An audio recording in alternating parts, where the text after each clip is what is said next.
Yeah, yeah, yeah. Oh, yeah. Got question Chase, has got the facts, talking NFL numbers, he's got your back. A little chart trend ball, man, he's got it like that. Chasing data by do champions. Chasing data applies to everyone. Chasing data, yeah, we're live today. Chasing data for always. Chasing data by do champions.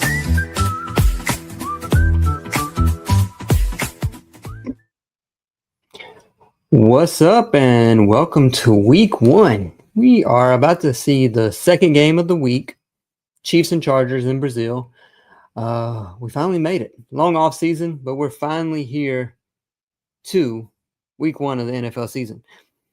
Last night was an interesting game, to say the least. We're going to discuss that, and I know if you watched these episodes earlier in the off season, I was breaking down all the teams, but now we're switching it up.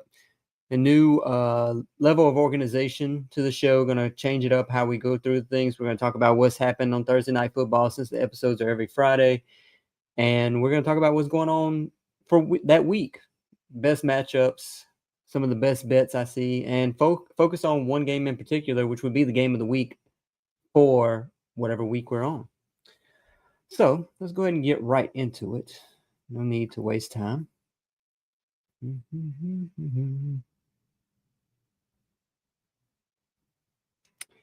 This is our new rundown of how we're going to go through each and every week. So, first off, we're going to recap Thursday Night Football. Then we'll look at some headlines that are going on this week or going on next week. Or I should say the week before or the week that we're currently on. We're going to talk about some things that intrigue me in week one.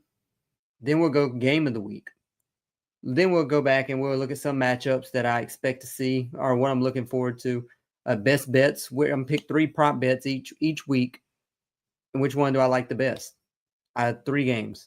Which team is most likely to be upset? I look at games that are at least around a touchdown or so spread. And then at the end, I'm a rapid fire pick money line for every game that is on the slate that week.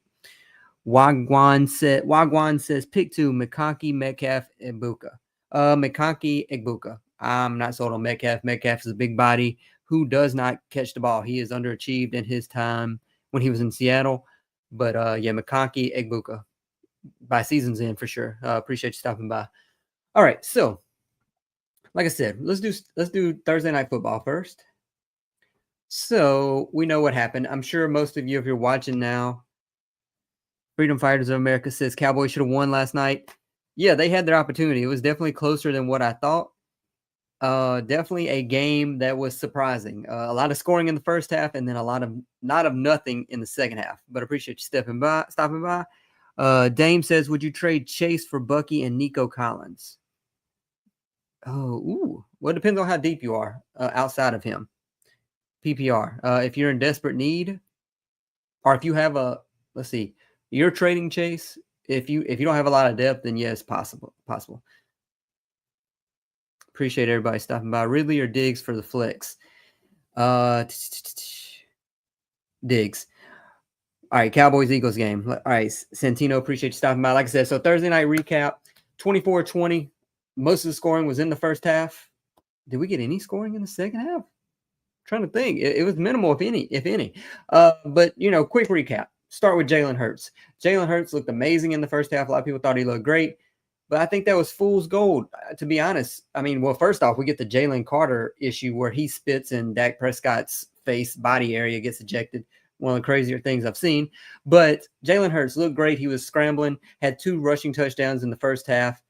I thought before the game, we're not going to have another year where Saquon gets vultured at the goal line or in goal-to-go situations, but there was Jalen Hurts still scrambling out of the pocket getting the touchdown. Saquon did score as well.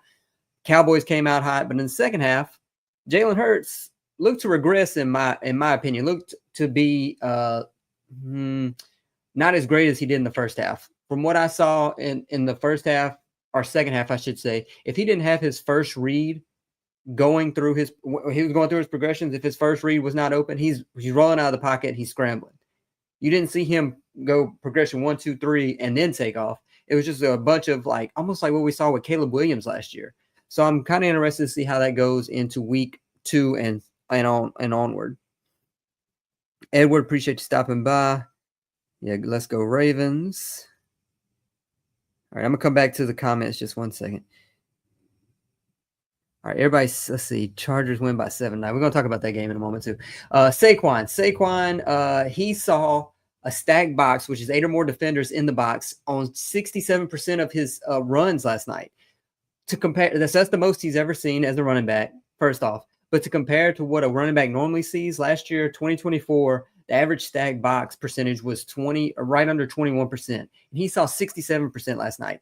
He still had, I think, 60 yards on the ground, another 10 or 14 in the air, had 1 touchdown.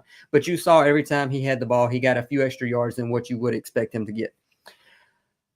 Javonte Williams, probably the biggest surprise of this game.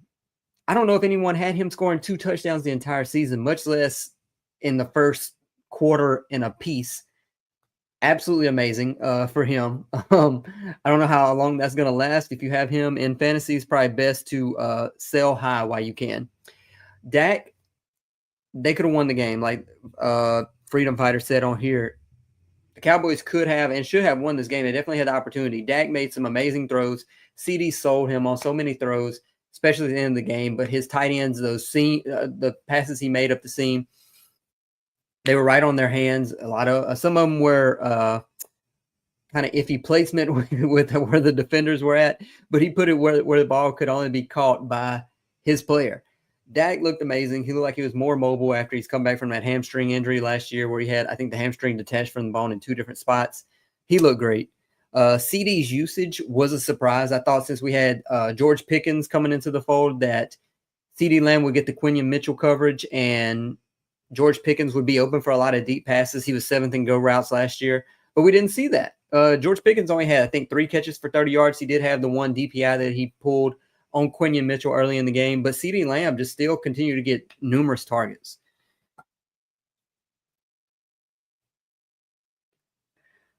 Going forward for both of these teams, the Eagles come out and sign Zadarius Smith today. I'm not really looking much into their pass rush as of right now because Jalen Carter wasn't there. It completely changed how teams will approach them and how they approach other teams on defense. The Cowboys, I mean, honestly, they look more impressive than what I thought they ever would, especially with no Micah Parsons. The defense was serviceable. The secondary, I mean, A.J. Brown had 1 target, and that was on that 3rd down play in the end of the game. It was just, I don't know how much of that's Jalen Hurts, how much of that was the secondary of the Cowboys. No, a great game. Better than what I thought we were going to get because I honestly thought that the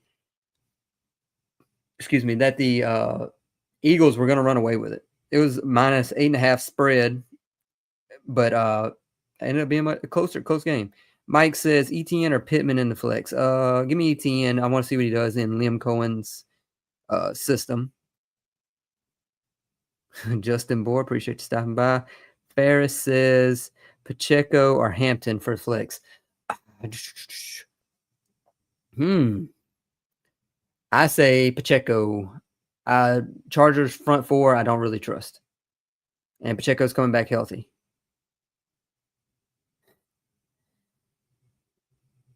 Jake, go. I don't know. Jake, you say need a wide receiver in the flex. I would take probably Flowers. The only deep pass Jalen thrown was 3rd string against mediocre Kaiir Elam. Exactly. Dallas Nation, appreciate you stopping by. But like, I mean, Jalen, another thing I saw, his ADOT, average depth of target, was 4.1 yards. If you look at all qualifying quarterbacks in 2024, the lowest of everyone was Bryce Young, Tua, who had 5.6 yards, air yards, average depth of target. So, terrible. All right, John Steinhelper. Let's see. Unique question. I have Worthy, but in my flex, should I do Brian Thomas or Travis Kelce? Oh, Brian Thomas. Brian Thomas for sure. Brian Thomas. Appreciate everyone stopping by. All right, so that's Thursday Night Football. All right, so next thing we're going to look at are the headlines. Kind of going into or what we've had so far this week. All right. So, I mean, not much has happened. We're finally into the season, so not a lot of huge things. We all know what happened with Michael Parsons, but what we have pictured here is Nick Bonito. Outside of him, the only real news that has taken place, Deron Bland got an extension, kind of hefty on that price tag, but Elijah Vera Tucker out for the season, been an injury-riddled offensive lineman for his young career, and he's going to miss another season. And that really affects this team, being that they're going to be a very run-heavy team. He's going to what I think is his last year of his contract next year, so it's going to be interesting. But Nick Bonito, 4-year, $120 million extension, one of the biggest up-and-comers as far as pass rushers in the NFL. He was a model of consistency, to say the least, in 2024. He had at least 1 sack in 11 games last season, most in the NFL. This guy is one of the best players on the best defense in the NFL. They were ranked number 1 last year, and then they added 3 new starters in Dre Greenlaw, Talanoa Hufanga, and Jahdae Barron. So it's going to be interesting to see what they do in 2025. All right. User, Purdy or Lawrence? Trevor Lawrence. They played the worst defense of 2024 in the Carolina Panthers, and they made a few splash signings in free agency, but nothing great. Deegan Riley says, give me a 4-leg for tonight. I take the how frisky are we trying to get, Deegan? Like plus 500-ish? What you think? If I just say take the under, I have a video that I posted earlier about how there's no way they reach 46-ish points. Give me the under, Chiefs -3, Pacheco touchdown, and the under on Herbert yards, whatever his yardage is. Jonathan Alvarez says Waddle or Egbuka. Ooh, I go Waddle. This Miami Dolphins offense, we're just fatigued of it, and no one's really wants to see it anymore. But there's still a model of consistency when Tua's under center. John says, my friend I'm going against has CMC and thinks he should keep him, but I think he shouldn't. CMC said earlier that he is a little bit better than what people are assuming, so I would say keep him for now. Eagles versus Kansas City. Freedom Fighter says next week, probably the Eagles. Chiefs don't have Rashee Rice, and he is the focal point of this offense. I have spoken on that many times before. I will talk about it in a minute, but I say Eagles for now. Sean says go Pack go. Appreciate everybody stopping by. Thought on my Packers. I'm going to talk about them momentarily. All right. Woo, a lot of comments. Appreciate everyone stopping by. All right, let's see. Packers, I'm not as sold on them as much as everyone else is. It's going to be interesting. They are actually favored by 2.5, but we're going to talk about all the money lines in a moment. Again, appreciate everyone stopping by. Peyton says, should I trade CMC early? I mean, I feel like his value is going to be very low if anyone knows that he's injured, so I would hold on to him for now. Was the Cowboys and the Eagles game like you thought? No, I thought the Eagles were going to blow them out. The spread was -8.5, and I had them winning by at least a touchdown. I thought Saquon would be unstoppable against this run D, and I was wrong. The Cowboys defense looked serviceable, which was very surprising. That was the most surprising thing of this game. All right, so next up on the docket, and if you want to see the stream, I have the stream. It's live. If you go look at Do Champions, they are showing everything, and you can see what I'm showing on my screen. Or you can go look at my X account, King NFL Stats, and you'll be able to see everything on there. All right, so Week 1 intrigue. Some of the things that are intriguing to me for Week 1. First and foremost, what I have front and center here is Cam Ward, and that's the rookie debuts that we're going to get for 2025. We have Cam Ward, who is going against the Broncos defense. Going to discuss that in a moment. J.J. McCarthy, who is technically a rookie because he didn't play at all last year. Other rookie debuts, that's the 2 rookie quarterbacks that I'm looking at right now. Omarion Hampton, we're going to see shortly. Surprised he got the RB1 status when you see the likes of Travion Henderson getting RB3, Bill Krosky-Merritt getting RB3 or 4, whatever it was. Everybody else is buried on the depth chart. Caleb Johnson is RB3, but Omarion Hampton is RB1 in the John Harbaugh, Greg Roman system, that's very run heavy. So I'm curious to see what he does, especially against the likes of George Karlaftis, Nick Bolton, Chris Jones. Egbuka, I've had a lot of questions on here about Emeka Egbuka. I thought it was a crazy pick at the time, being that they were so wide receiver rich in Tampa Bay, but now Jalen McMillan goes down. Chris Godwin's not active, I want to say. So Egbuka could get a huge target share in week 1 against a terrible defense in Atlanta, or has been terrible. Travis Hunter, we all want to see Travis Hunter. Travis Hunter, he's going to play both sides of the ball, more on the offensive side of the ball, but we want to see what he can do. We saw him minimally in the preseason, ready to see that. Ashton Jeanty, one of the best running back prospects to come out in the last decade. Hoping he's not Trent Richardson whenever he was drafted. Can't be that bad. It's a very low bar. Going to be interesting to see what happens with him. Matthew Golden, also paired with another Packer I have here on the screen, and Micah Parsons, but Matthew Golden has been we've heard nothing but good things on him in camp. So I want to see if he's truly going to be that wide receiver 1 that Jordan Love needs. Jordan Love, I know a lot of people are high on him. I'm still not quite sold. I don't think he should give up on him yet for sure, but there are times that he makes unnecessary throws. There are times that he has open lanes to run the ball, and he will not for whatever reason, but I want to see what he can do with Matthew Golden.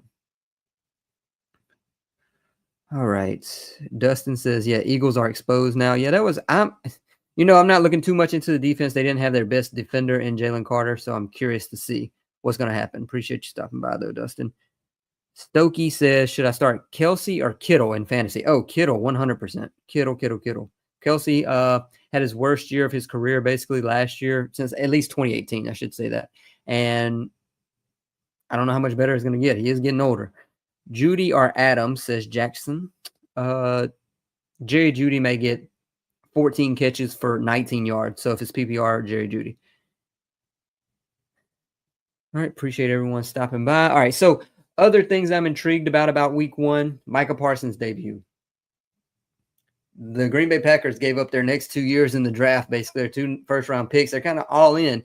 They had the youngest team in the NFL, and then they go get another young player. So I'm curious to see what they're going to get out of him. He has the back injury, but I want to see how much he's going to flip this team. They were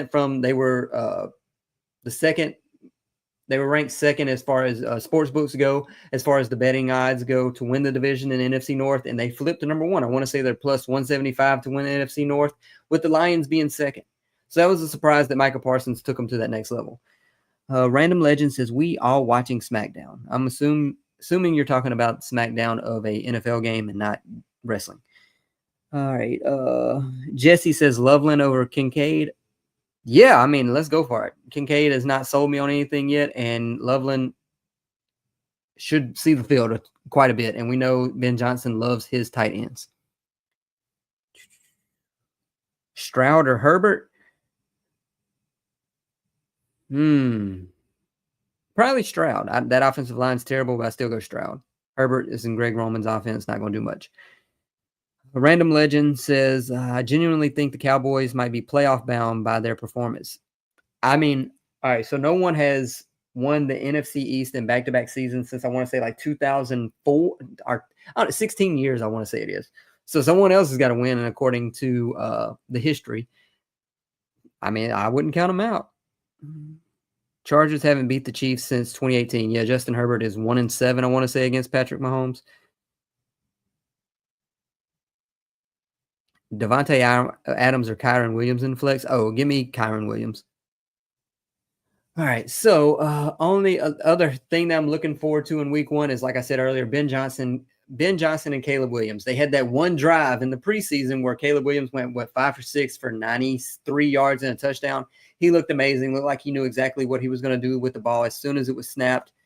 The week after that, kind of fell by the wayside, was not the same player that we saw in the second week of the preseason, but I'm curious to see how this marriage works. I mean, there's already so many people calling for Tyson Bagent to be the starter in Chicago. Is crazy to me. I mean, I'm not the highest on Caleb Williams, but I'm curious to see how this works out between the two of them. They got their tight end one that they wanted. They can run a 2 tight end set between Colston Loveland and Cole Kmet. They have one of the best setups for a quarterback to come in and succeed in Chicago. Running back room, average at best with DeAndre Swift, Roschon Johnson. But they have DJ Moore, Rome Odunze, who they took with the 10th pick last year. They have Luther Burden, who they took in the second round this year. They have Colston Loveland that they took in the first round this year. They have Cole Kmet, who is a above average tight end. They have a very much improved offensive line. So Caleb has to put up this season. I mean, there's no other way around it. Jay Cruz says, what do you think about Dak last night? Talked about this earlier, but Dak impressed me. He looked like he was way healthier than he's been in such a long time. The hamstring looks much better.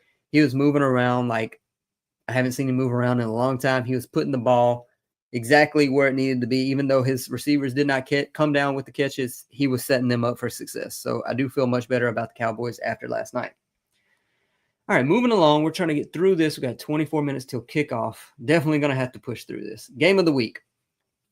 Bills at Ravens. There's no other way around it that this is not the game of the week for week 1. You got the 2 MVP favorites. You got the 2 teams that are most likely to come out of the AFC.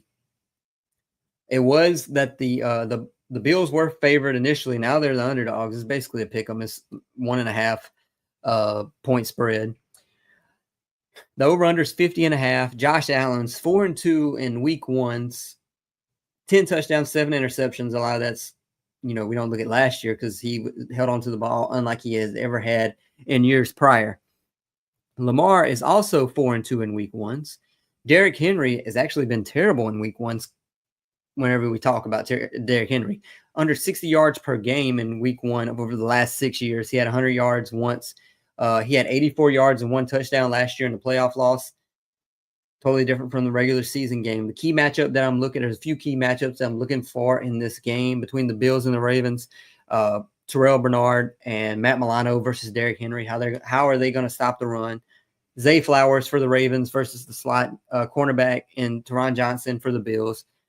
Newcomer DeAndre Hopkins, Rashad Bateman versus Trey White, assuming he's out there with the groin issue, and Christian Benford, assuming he's out there. Those are things that I'm looking for. There's a lot of stuff to watch. We have Josh Palmer, Elijah Moore making their debuts. We have Malachi Starks, Jair Alexander making their debuts for the Ravens. What's Keon Coleman doing in year 2?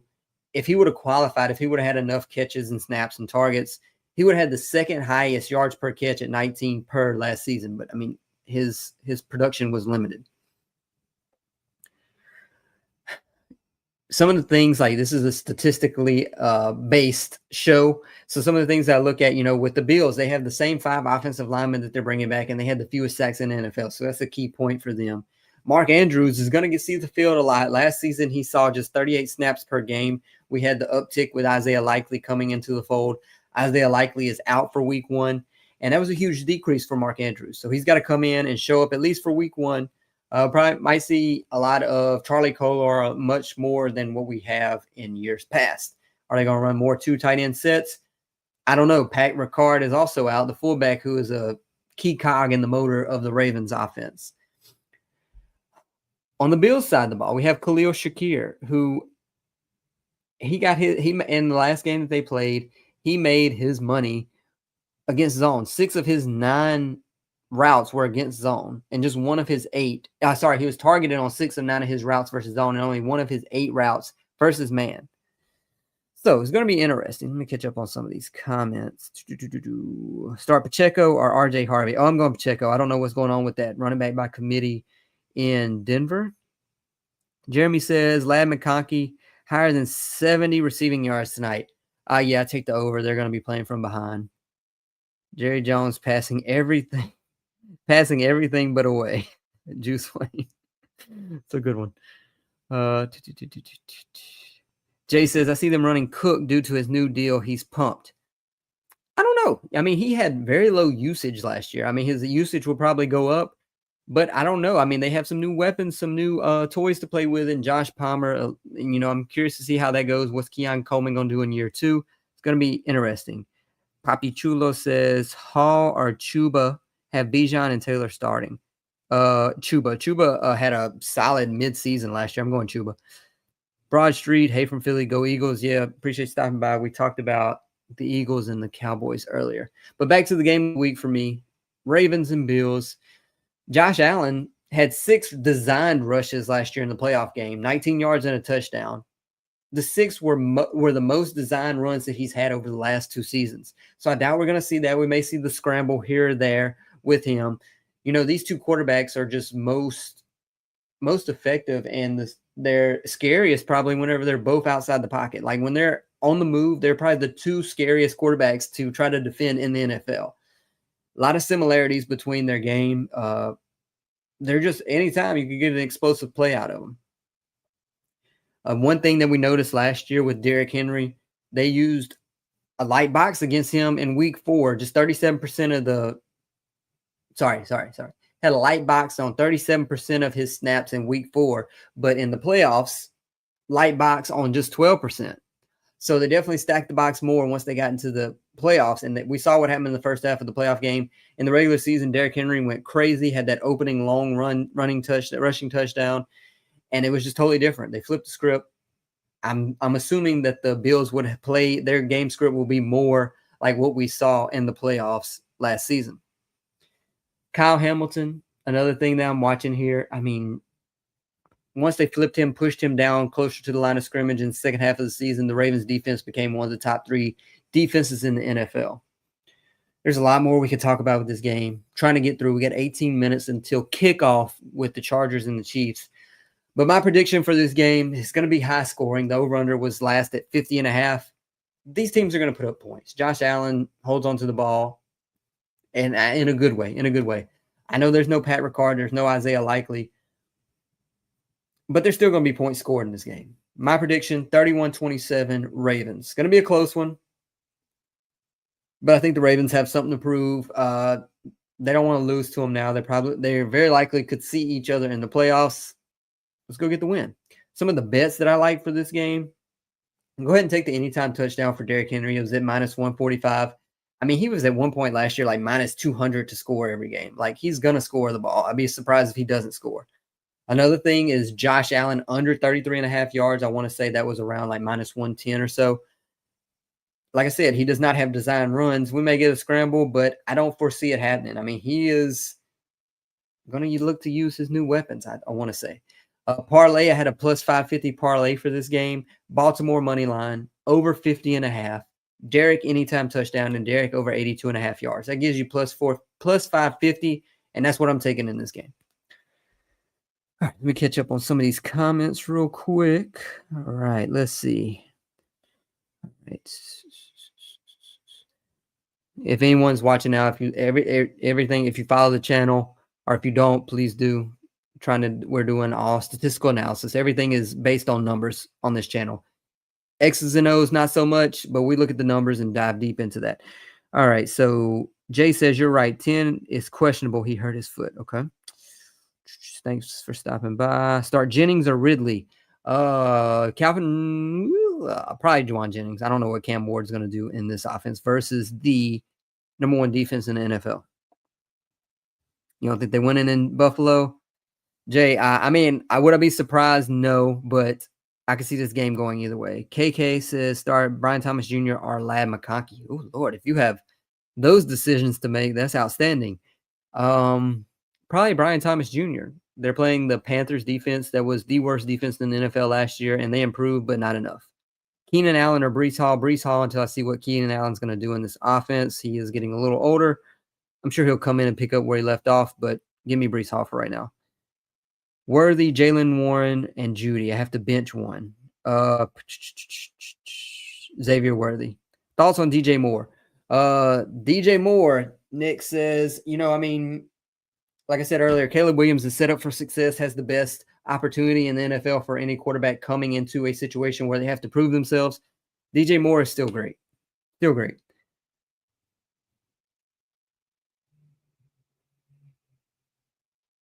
Shane, you are reaching for players right here. Chris says Pacheco or Jerome Ford. Honestly, Jerome Ford is very tempting just because he has he's going to be the bell cow for this offense, I do believe. I don't think Dylan Sampson is getting many touches. Judkins is not at this point. So I go Ford. I try my luck. He has a higher ceiling, I think, for this week. All right, continuing on. Got to push through 15 minutes. Matchups. Some of the matchups that I am intrigued by and the money lines that I will take. And I will tell one thing about each one of them. So I have 6 games. KC over the Chargers. I'm taking them -3 tonight. They have no Rashee Rice, who's the focal point on the end breakers for this offense. But this Chargers D is decimated. No one outside of Khalil Mack to get to Patrick Mahomes. Plus, you have a healthy Pacheco back. I talked about the over-under earlier. I'm taking the under. I don't think these teams are going to score like crazy. It's like 47.5 the last I saw it. I don't think this is happening. Miami over Indy. I'm taking Miami. They're +1.5 last I saw, but I'm taking the money line. We're sleeping on Miami. They have Tua back.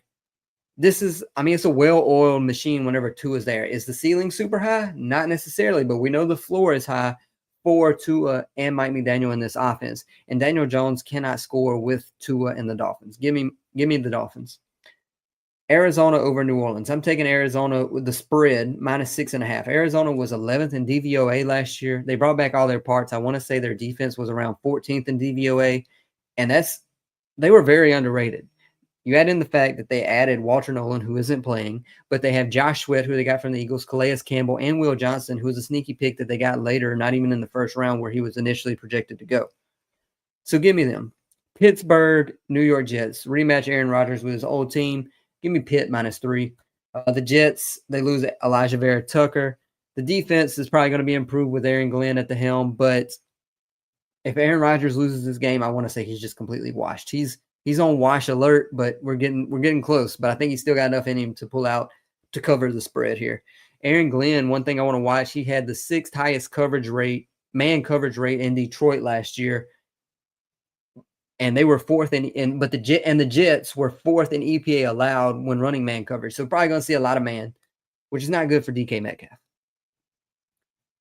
San Francisco, Seattle. I take San Francisco to cover the spread there. Nick Bosa scares Sam Darnold to at least 1 interception. The O-line has improved with Gray Zabel. But San Francisco, I think this is a sneaky team to win the division. I mean, Matthew Stafford's back is going to be what holds up the Rams. But on the other side, Seattle does return. They were only one of 3 teams to return 4 or more players that had 40 or more pressures last season. Jaron Reed, who else? Leonard Williams. They add DeMarcus Lawrence now. And I already talked about Baltimore and Buffalo. I'm taking Baltimore to win outright. We saw what happened in the regular season, and they have a chip on their shoulder for the playoffs. Plus, they replaced Marcus Williams and Brandon Stevens with Malachi Starks and Jair Alexander. So that's quite the upgrade there. All right, everybody stopping by. Let's see. Let me get back on these comments real quick. Okay. Jimmy says Kyron or Hampton. Let's ride the Hampton train. Let's see what he does. It's a run-heavy offense. Kyron's a solid floor, but I think the ceiling may be higher for Omarion Hampton. Thoughts on him? Lord, okay. We got the trolls in here. Garrett Wilson, Ridley, or Golden at flex. I mean, I'm high on Matthew Golden. They've had a lot of things come out that is great about him in the training camp preseason, so I want to see what he's going to do. Shane says Jameson Williams, Roma Dunze, or Olave. Oh, Jesus, that is terrible. Terrible decisions. Probably Jameson Williams just for the home run threat. Appreciate everyone stopping by. Brian says, let's see. Davy says Ravens ain't doing nothing against the Bills. We shall see. Man, all these comments. I appreciate everyone stopping by. Omarion or Tony Pollard? Omarion this week. Probably Tony Pollard for the season. Tony Pollard is going against the best defense, so give me Omarion. Appreciate you stopping by, Tyson. Thoughts on Giants Commanders? About to talk about them up next. Wagwan says Ravens versus Lions in the Super Bowl. Hey, I mean, that's very realistic. All right. DeAndre Swift or Pacheco? Give me Pacheco. Appreciate you stopping by, Jackson. Pacheco, I think there's going to be a lot of him. He's healthy again, so I'm interested to see what he does. All right, let's get through this. We got to hurry up. We got 3 things left, and we have 10 minutes for the game. Best bets for this week. First, to the left on this image, Joe Flacco. You see the never-ending story of Joe Flacco. The over-under for the Cleveland-Cincinnati game is currently 47.5. I'm taking the over. We know the Bengals defense is god-awful. They look terrible in the preseason. Joe Flacco could be a top 10 quarterback any given week as far as slinging the ball. He may have 2 or 3 interceptions. You might get a pick 6 or 2 out of him, but he's going to push the ball down the field. And I think there's a real easy chance that this goes over 47.5. I mean, the Bengals probably put up 28, 30. I mean, 30 to 8. Well, 31, 17. Get you there. Number 2, Malik Neighbors over 72.5 yards. Who's guarding him? Trey Amos, Marshawn Lattimore. We had ups and downs with Lattimore. He's been very injury riddled as of late. This game could get ugly quick, and the Giants could be also playing from behind. And Russell Wilson is such a huge upgrade over Daniel Jones, Tommy DeVito, Drew Lock, whoever. Russell Wilson's not great, but he is an upgrade. But with those, I mean, we can go more in detail. I'll make a video about it later. But the last one, Cam Ward, under 192.5 yards, pass yards. Give me the under all day. It's going to be hell in a cell versus the Denver defense. Last year, they were number 1 in EPA allowed per play, number 1 EPA allowed per pass, number 1 in quarterback pressures, number 1 in sacks. They got 3 new starters in Dre Greenlaw, Jade Barron, and Talanoa Hufanga. Cam Ward is going to have the worst debut of his life. It's going to be terrible for him. All right, so almost done. Upset watch. Here's my upset watch. I don't remember who asked, what are my thoughts on the Giants and the Commanders? Shane, appreciate it. Yeah, we had 1,000 likes. I appreciate everyone stopping by. Like I said, if you don't follow already, I would greatly appreciate if you do follow. Please stop by anytime, comment, give me a video request, do it all numbers based. All right, upset watch. Somebody asked about the Giants and the Commanders. This is my one. I went through all the games, the ones that were more than at least 5.5 or more point spread. This is my one game that I chose as an upset watch. Giants are currently plus 5.5 to the Commanders. The Commanders used a lot of man coverage. 38.9% of their opponents' dropbacks last year, the 5th highest rate in the NFL. But in the 2 meetings versus the Giants last year, granted, this is not Russell Wilson, who I said is not the best, but he is an improvement from what they had last year. The Commanders allowed 17 completions for 163 yards, 3 touchdowns across 24 passes when playing man. That's a 71% completion percentage. Against anyone else, they allowed 57% completion percentage. Huge difference. You have Malik Neighbors. Malik Neighbors is going to get the ball. We're going to get some deep bombs from Russell Wilson. Can't wait to see it. That's one pro as to how I can see an upset here. Dexter Lawrence. This guy had 14 total pressures when he was double teamed. They add Abdul Carter to this, one of the best, if not the best, front 4 in the NFL. And he had 14. Dexter Lawrence had 14 total pressures last year when facing a double team. And I want to say he was injured for part of the season. And that was still the 5th most in the NFL. Like I said, Russell Wilson over whoever the quarterback was in New York last year. Russell Wilson struggled with efficiency on passes while on the run, having just 4.7 yards per attempt, the 5th fewest in the NFL. But when you look at Daniel Jones, he averaged 2.9 yards per attempt when throwing on the run in his 10 appearances last season. So, like I said, not saying Russell Wilson's a world beater, but he is a great improvement over what the Giants had last year. There's a new vibe in New York. Malik Neighbors is happy. The defenses look like, and they're going to try to do something. They added Paulson Adebo. They added Javon Holland. They added Abdul Carter. Don't be surprised if they cover and or win this game. The Washington offense, I trust them to score, but they are playing one of the best, if not the best, front 4s in the NFL, and the Giants are much improved. So that's my upset watch for the week. All right, finish this off. We're going to rapid fire all the picks. We got 5 minutes left before kickoff. All right, Kansas City over Los Angeles Chargers. Tampa Bay, Atlanta, give me Tampa Bay. Tampa Bay is nobody scoring. Atlanta's not scoring with them.